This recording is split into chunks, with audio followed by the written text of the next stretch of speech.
గత 3 నెలలుగా పుల్చల మండలం మరియు చుట్టుపక్కల గ్రామాలలోని పంట పొలాలపై దాడుల పరంపర కొనసాగిస్తున్న గజరాజుల బెడద తాత్కాలికంగానో లేదంటే పర్మనెంట్ గానో తీరిందా అంటే అవుననే అంటున్నారు అటవీ శాఖ అధికారులు.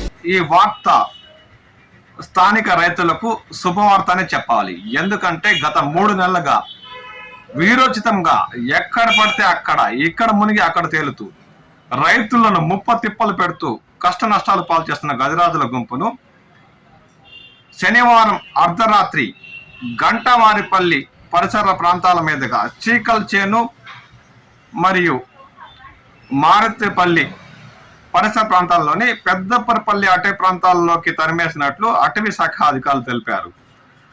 రాత్రి 9 గంటల తర్వాత గోగులమ్మ అటవీ ప్రాంతం పైగా అవి గంటవారిపల్లి పరిసర ప్రాంతాల్లోని వరి పంటపై దాడులు చేస్తూ ఉంటే స్థానిక రైతులైన కృష్ణయ్య, చుక్క రెడ్డప్ప అటవీ శాఖ అధికారుల సహకారంతో వాటిని అలాగే టపాకాలను పేల్చుతూ చీకల చేను తదితర పల్లెల మీదుగా మారుతిపల్లి దాటించి దాదాపు 20 కిలోమీటర్ల మేరకు వాటిని పెద్దపరపల్లి అటవీ ప్రాంతంలోకి తరిమేసినట్లు స్థానికులు మరియు అటవీ శాఖ అధికారులు తెలిపారు.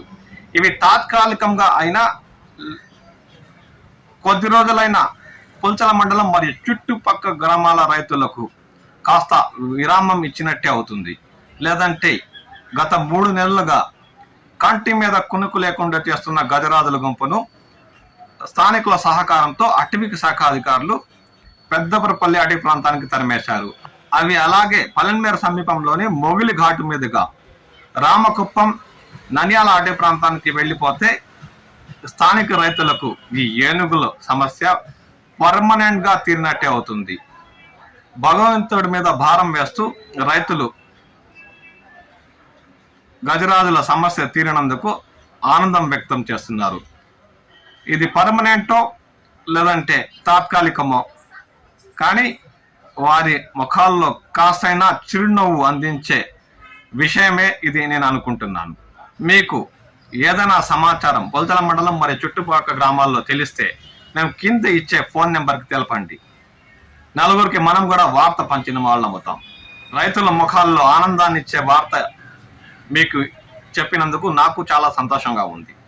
రైతులారా, పంట పొలాల వద్ద ఉండేటప్పుడు జాగ్రత్తలు వహించండి.